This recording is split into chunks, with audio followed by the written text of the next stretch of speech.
At the beginning of the 20th century, Chicago is one of the most corrupt and violent places in America. But in the heart of the city, a young gangster from Brooklyn rises to the top.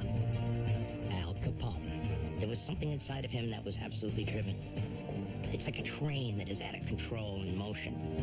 In less than a decade, the ruthless gangster will create an empire, pulling in millions, eliminating all rivals, and transforming the Chicago Mafia into the most successful criminal syndicate in the country, known as the Outfit. Al Capone's hold on Chicago rackets, and eventually rackets beyond, was extraordinary, and he had to be very smart to do that. Capone lays the foundation for a new generation of mobsters who build a city of sin. To the future, gentlemen. Face off with a political dynasty. I have the lowdown on all the Kennedys. And cement the Chicago Mafia's place in history. I'm behind my back talking to my enemies. This is what happens.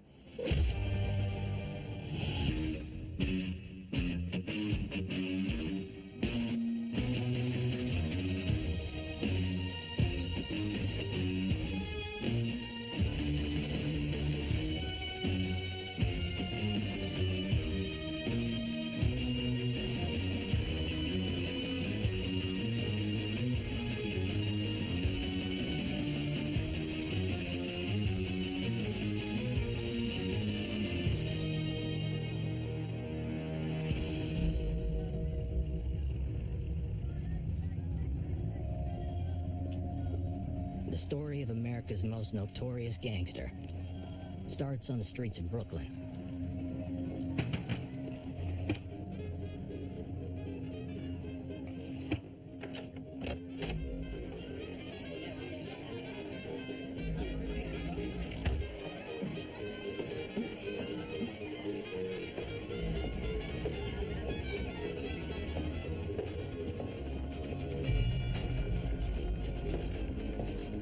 Take this downtown.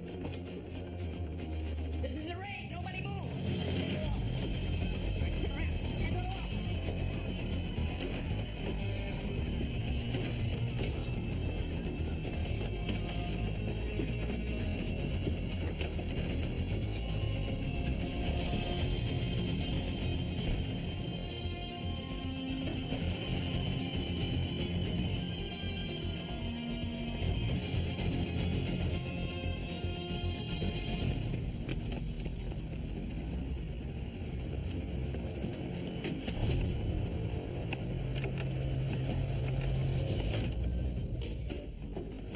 You can't even hold a bought that. The cops are raiding it.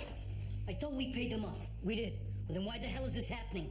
Mr. Tario, I want you to get me the police chief on the phone, and I want the name of every single one of those cops. I grabbed as much as I could.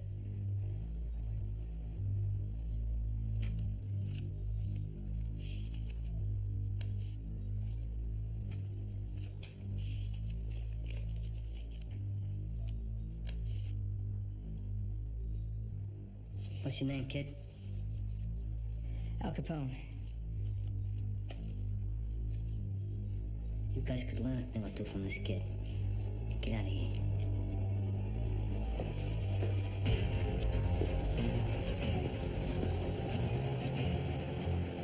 At the age of 14, Alphonse Capone starts running errands for local gangsters. But he's just one of many immigrants struggling to survive. In 1913, nearly 1 million people flood into New York City, all looking for a better life. The immigrants that came into America, and especially New York, were coming in waves.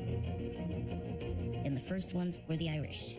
So when the Italians came in, they were viewed as low people. For some Italians, the only jobs available required back-breaking work. The Italians had a very difficult time integrating into mainstream American life. They were extremely diligent, very hardworking, very family-oriented, and had to try twice as hard to make it in America.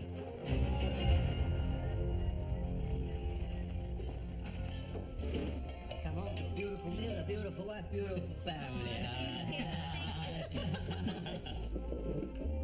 Al Capone lives with his parents and 8 siblings in a small 3-room Brooklyn apartment. Al Capone's family were very happy, very close-knit. I think you almost have to be close-knit when you've got that many people living in a little tenement apartment. His father worked as a barber and really did anything he could to hustle and feed this very large family. Despite having respectable jobs, the family struggles to get by. My grandfather told me that the oldest 3 would have to sleep in the same bed, and it was just a single bed. And I think that they wanted something better than that. For many Italians looking to get ahead, there's another way to make money. New York is ruled by street gangs spread throughout the city who band together to make big profits running illegal rackets in their neighborhoods. There were gangs who were involved in all kinds of different economic interests. The illicit activity was just overwhelming. Places where guys could go to not just drink, but to have sex with prostitutes, to gamble in casinos. And the gangs were making massive amounts of money.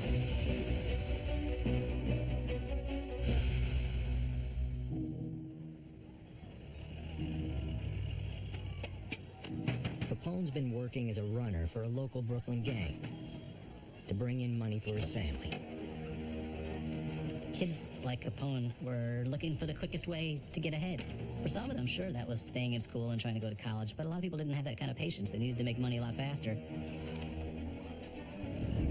Good work, Al. Thanks, Mr. Torrio. Capone works for an up-and-coming Italian gangster, an ex-lieutenant in New York's notorious 5 Points gang, Johnny Torrio. Torrio was an interesting, cerebral, kind of subtle operator. When Al Capone met Johnny Torrio, he saw someone who kept a low profile and avoided the law, bribed the appropriate people, and knew how to make his way without making a lot of waves. Using his influence and connections, It's good to see you too, sir. Torrio builds a syndicate of brothels and gambling houses throughout New York and Brooklyn. Kid, why don't you take a seat? Torrio sees the potential in Capone and takes him under his wing. Make sure he stays out of trouble. Make sure he don't touch anything he's not supposed to touch. You understand me? At the end of every week, you reconcile the entire week, and I want you to bring those numbers to me. You understand? Yes, sir. Johnny Torrio.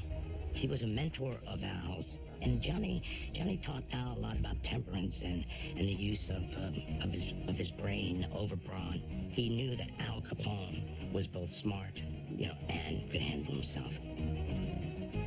It's really Torrio who taught Capone that this could be treated as a serious business, not just an underworld activity, but that it had something in common with running a real business. But tomorrow morning. All right. Okay, off you go, you guys. After a few years of grooming Capone, Torrio decides to leave New York for a lucrative business opportunity in Chicago. Hey. Are you looking to drink with me? Hey, Al. Listen, I gotta go to Chicago for some business. It could take some time. Okay. Frankie here could use some help behind the bar. You good barman? Yeah. If you need anything, talk to Frankie, all right? Hey, you'll be all right. You got a good head on your shoulders. Before Torrio leaves town, he sets up Capone with a powerful mobster who runs a bar on Coney Island. But he's also known throughout the city as one of New York's top hitmen. Frankie Yale was a gunman. He was tough and rough around the edges and violent, far more volatile and hot-tempered than Torrio. He terrified a lot of people, including Capone. Drink.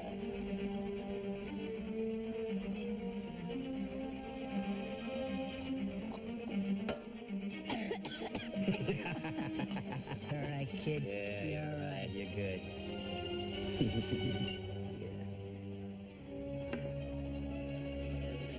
Capone begins working for Yale. But unlike Torrio, who worked like a businessman, Yale gets what he wants through violence and intimidation. And Capone knows that to move ahead, he has to become an enforcer. Capone was not inherently a violent person. He was a placid person. Not willing to cross the line, Capone loses momentum. And years later, he still works for Yale bartending.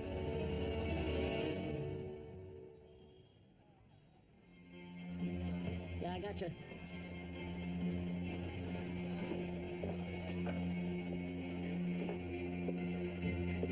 How about you, beautiful? Can I get you another round? Sure. What would you like? Surprise me. Capone was working as a bartender at the Harvard Inn and saw a girl he liked and approached her. More often, huh? What the hell are you doing? We're just talking here. Relax, I said we're just talking here. Oh, yeah?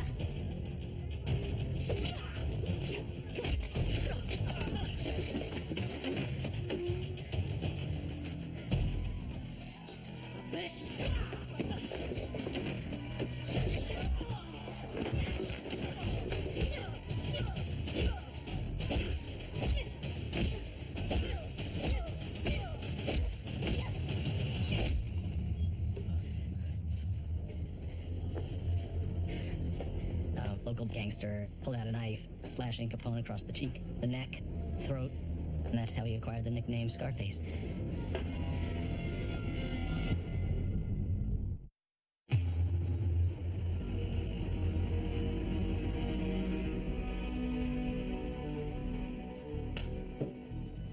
After getting in a knife fight, Al Capone spends months recovering.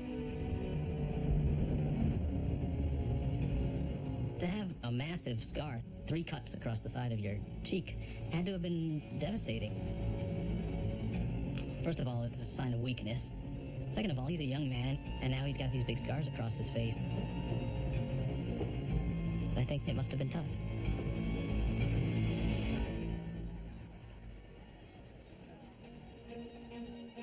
How you doing, gentlemen? With no other options for work, Capone returns to Yale's bar and begins dating a girl named May Coughlin. Bartending's okay. Long hours, I guess. Yeah, really cute, you know? May was a lady personified. She was very classy. And, she was beautiful.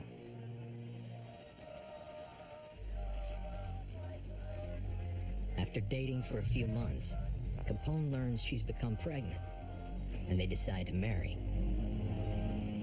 But Capone knows he isn't earning enough to support a wife and child. So he decides that he needs to move up in Frankie Yale's organization.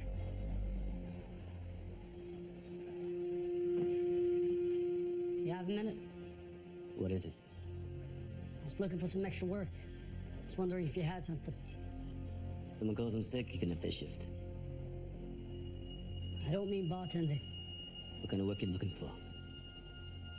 Whatever you want. I'll do it.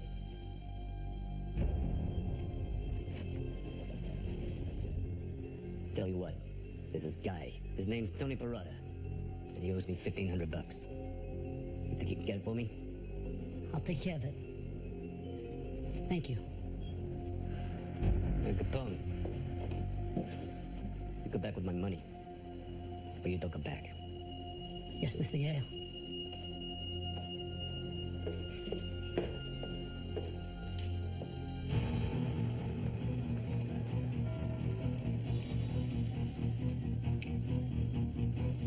In an effort to support his growing family, Al Capone agrees to collect a debt from a low-level gangster. That's rubbish. That is rubbish. Get on here, guy. Tony Parada? Do I know you? You know my boss. Frankie Yale? You owe him some money. I'm here to collect it. Tell him I'll give it to him next week.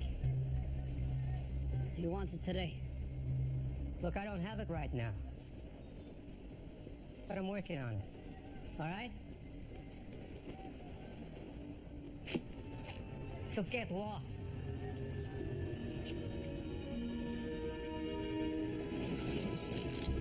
Look, I'm not leaving without the money. What are you gonna do, shoot me? Go on, do it. Shoot me. Shoot me. Go ahead, do it.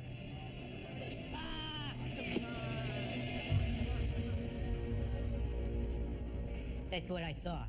Get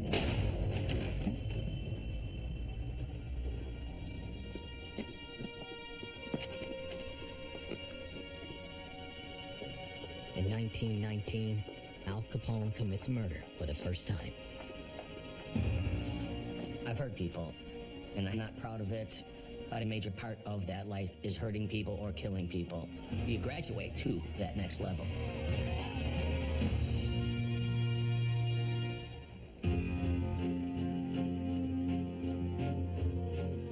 After committing his first murder, Capone realizes that this is not the life he wants. Al Capone wanted to be a very good man and provide the best for his wife and son. He believed that family is everything. So he decides to make a new start and leave New York behind.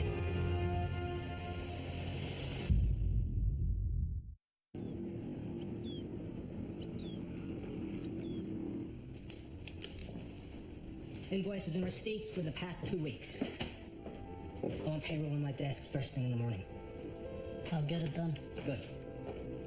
Al Capone left Brooklyn to go to Baltimore. This was his way of getting out of the neighborhood and all its negative or criminal influences. He was able to land a job at the Aiello Construction Company, which was a legitimate construction company, and was an accountant there.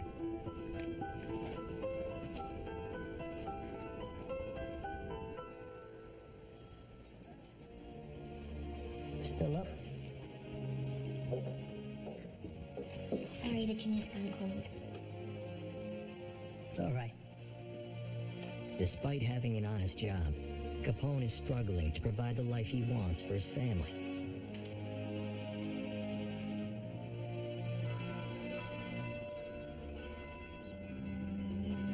Thank you, Papa. You're looking sharp, huh? In the spring of 1919, Capone holds a baptism for his son and asks his childhood mentor, Johnny Torrio, to come in from Chicago and be the godfather. Listen, Mr. Capone.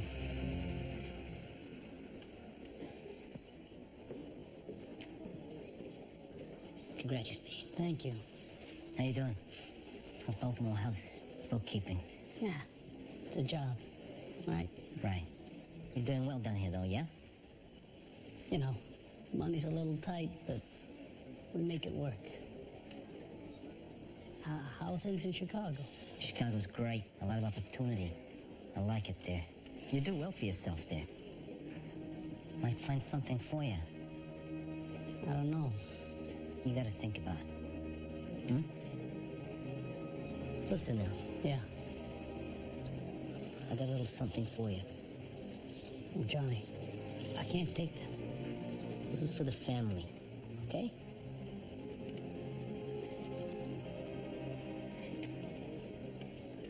Thank you. Think about it. I will.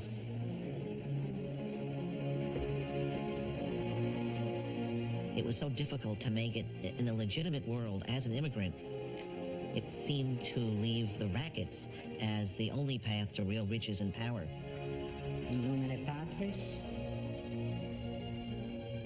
et Filius et Spiritus Sanctis.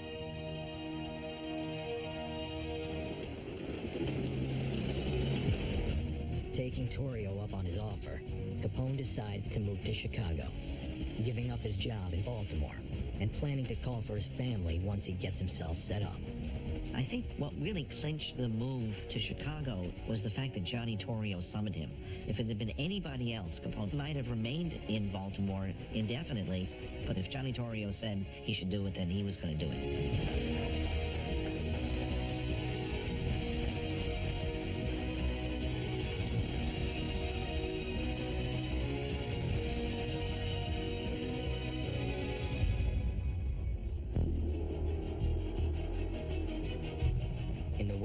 1919, Al Capone arrives in Chicago to work for gangster Johnny Torrio. Excuse me. Welcome to Chicago. Johnny, this is incredible. What, you surprised? No, it's just... This place is something else. It's a bit better than what we had in New York, huh? Yeah, just a little. Hello. Come on, I'll show you around. Since leaving New York, Torrio has quickly moved up the ranks of Chicago's underworld, now running hundreds of brothels and gambling dens in the city. And the most impressive is the Four Deuces. The Four Deuces was run by Johnny Torrio. The first floor was a tavern. The second floor was a gambling hall. The third floor, a house to prostitution. And the fourth floor was his offices for the illegal activities that he ran. All combined, Torrio's operations bring in the modern-day equivalent of $55 million a year. But he has to kick up a big piece of the profits to his boss, Chicago's most powerful crime lord, Big Jim Colosimo. Big Jim Colosimo was certainly the most successful gangster in Chicago before Prohibition. His gang was taking in by far the largest revenues. He was diversified where a lot of the other guys were specialized. He had his hand in gambling, prostitution, in some labor racketeering, etc. But even though Colosimo owns the largest empire of brothels and casinos in Chicago, he's still only one of several kingpins. Chicago was a city of neighborhoods, so the businesses grew up out of the neighborhoods. Italians were mostly in the south, and there were more Irish-led gangs on the north side.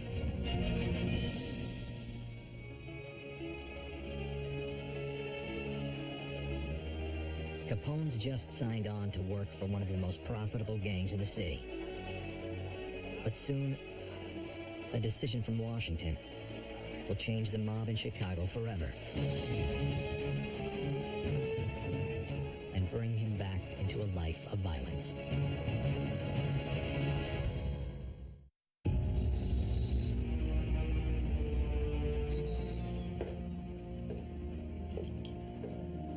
I've been going over these. There's a lot of money here. There's 10 more of those to come. Al Capone's joined up with his former mentor, criminal mastermind Johnny Torrio, managing the books for Torrio's multi-million-dollar operation. Johnny Torrio is considered the father of corporate crime. He was very quiet, very organized. Everything that Capone learned about the administration of an organized crime syndicate, he learned from Johnny Torrio. Working for Torrio, Capone's making 20 times what he was earning in Baltimore. But then, Washington creates a law that will change the mafia forever. On January 17th, 1920, Congress passes the 18th Amendment, banning the sale of alcohol across the country, in what will come to be known as Prohibition. The thing about Prohibition that was unbelievable is you took one of the biggest businesses in the country, run by legitimate people, and you suddenly made, by definition, anyone doing it a criminal. As if you suddenly said to the underworld, now, here's the computer business, you guys run it. Every brewery in Chicago will be going out of business. You could buy a brewery for next to nothing. Do what? Brew our own beer? Not just brew it, sell it. To every underground bar, nightclub, and brothel in Chicago. Us, we do it. How much do they pay for a beer now? What? Like a nickel? Triple that. When it's against the law, they're gonna pay more for it. You think Big Jim will go for it? Well, he'd be stupid not to. Johnny Torrio had the idea to go to these former brewers and say, so you're shut down by Prohibition. How about I buy your brewery? How about I take over there? He recognized that this was a big, big opportunity. With their plan in place, Torrio and Capone just need Big Jim's approval.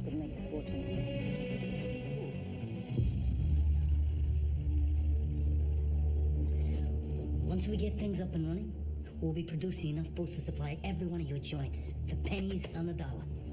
A barrel that costs us $5 to brew, we sell for 45. So, That's the plan. If we move on this, We'll be selling beer to half of Chicago. Can you imagine how much money we'll be bringing in?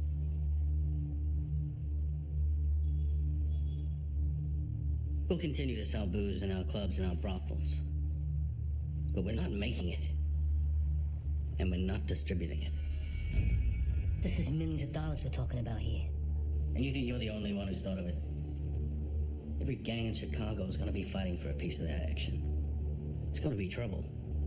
Trouble I don't need. Well, then let us deal with it. We'll run things, and we'll split the profits 50-50. 50-50? You work for me, managing my businesses. No one in my organization is going into bootlegging. No one. Am I clear? Am I clear? Yeah. Now get out.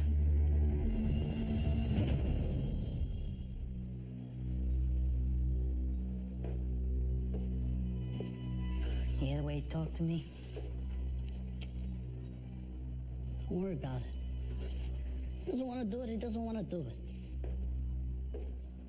I don't care what he wants. Who do you think runs his brothels, his clubs, his entire empire? I do, not him, me. Johnny, you heard him. It's not going to change his mind. Yeah, I know. If he doesn't want to get into bootlicking, that's his problem. But he's not gonna stop us. I'm gonna do this. And I'm gonna do this with or without you. And I need to know that you're with me on this.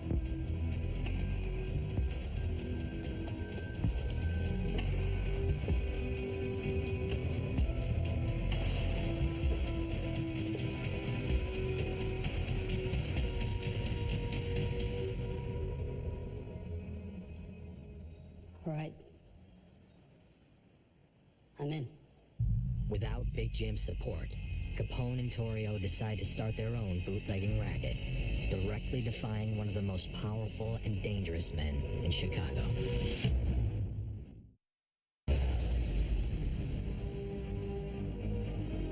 Despite being forbidden from going into bootlegging by their boss, Big Jim Colosimo, Johnny Torrio and Al Capone decide to start buying breweries that are going out of business.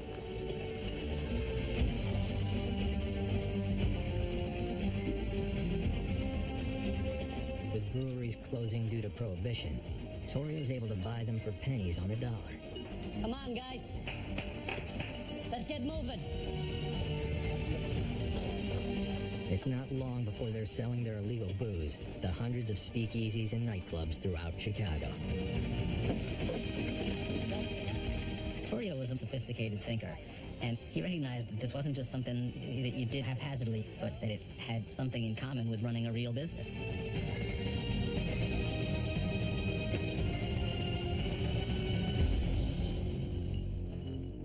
Within months, they've acquired 6 breweries and begin producing thousands of bottles of beer a week. But even though their bootlegging business is taking off, they still answer to Big Jim.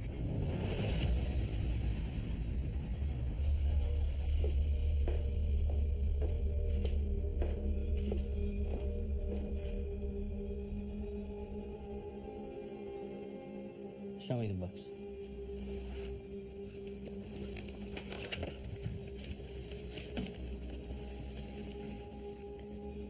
On the left, you have the receipts. I know how to read a ledger.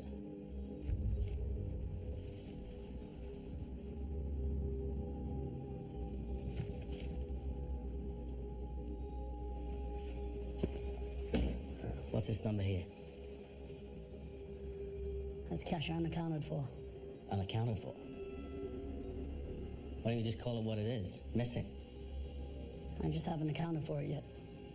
Well, how do I know you didn't take it? What?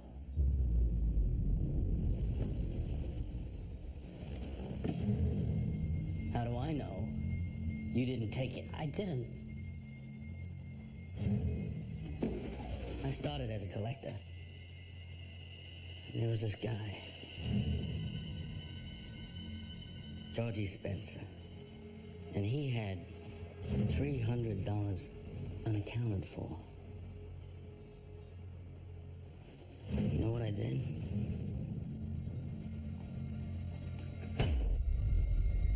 I took that 300 from his wallet. His Georgie bled out in the street. I didn't take your money. Then go find it.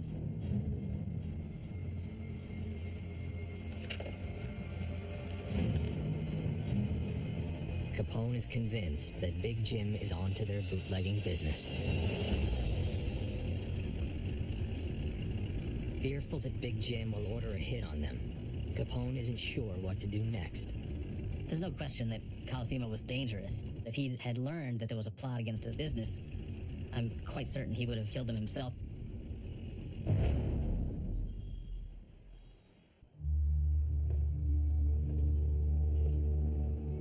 We're gonna have to kill him. You joking? Get rid of him?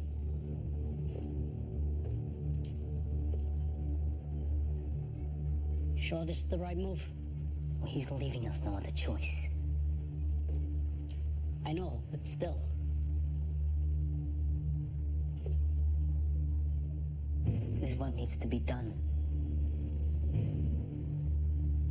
Colosimo was so powerful, Johnny Torrio felt like he had to get him out of the way. The one thing that everybody in this business knew was that if someone's coming for you, you gotta take care of them first.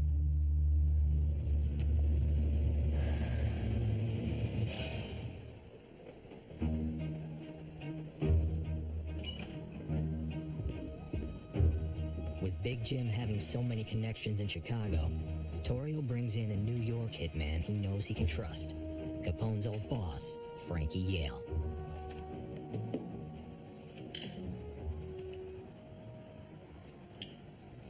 I'm glad you could come, Frankie. It's good to see you. I ain't seen you since Brooklyn. You're supposed to collect some money from me, right? Ends up killing the guy. Things didn't go as planned. Don't worry about it. He was never gonna pay up. Okay, I got you here for a job. The important thing is that it doesn't come back to us, do you understand me? Who is it? Big Jim. Yeah, you are crazy. We gotta take some action here, and I need your help. How much? You'll get the other half when the job is done.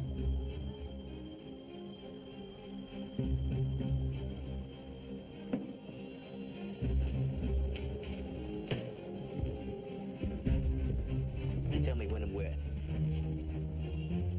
I'll take care of the rest. Thanks, Frankie.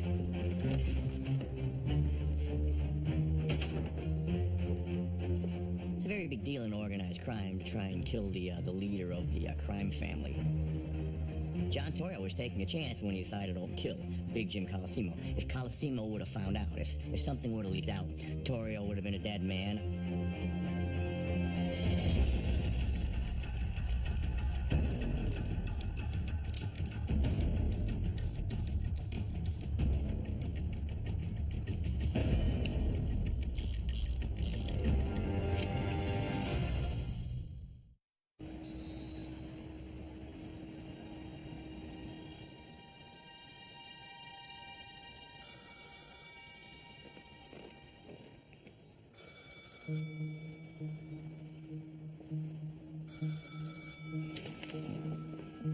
Yeah.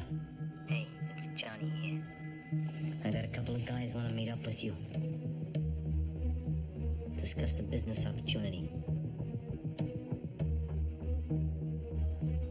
You got some time? Fine. All right.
1920, Big Jim Colosimo is gunned down in the lobby of his cafe. The murder shocks the city of Chicago, but with no witnesses willing to testify, the crime is never solved.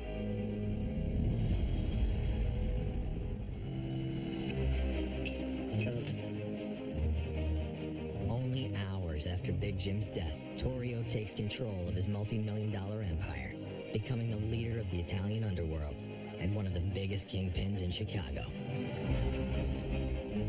Like most gangsters, there's two sides to being a mob boss. It's almost like being a medieval king. You have to be good at the military side, you have to be good at the violence, etc. You have to be willing to commit and send people to commit violence. And then you also have to be good at ruling. You have to run the kingdom. Torrio and Capone use their new power to expand their bootlegging racket. And soon, they're one of the biggest suppliers of alcohol in the city. But with their raised profile, come new challenges.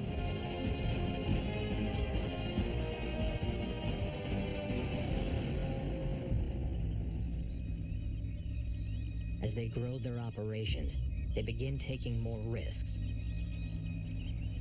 pushing into northern territory controlled by their fiercest rival,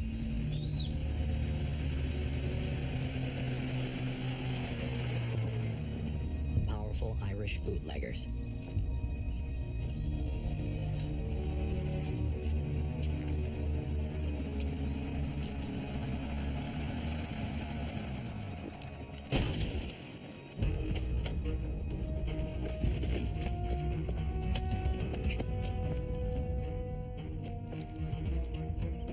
Who do you work for?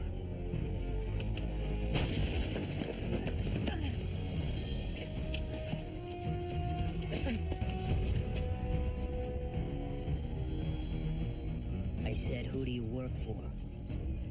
Johnny Torrio. Al Capone. You tell those Italians to stay the hell out of the north side.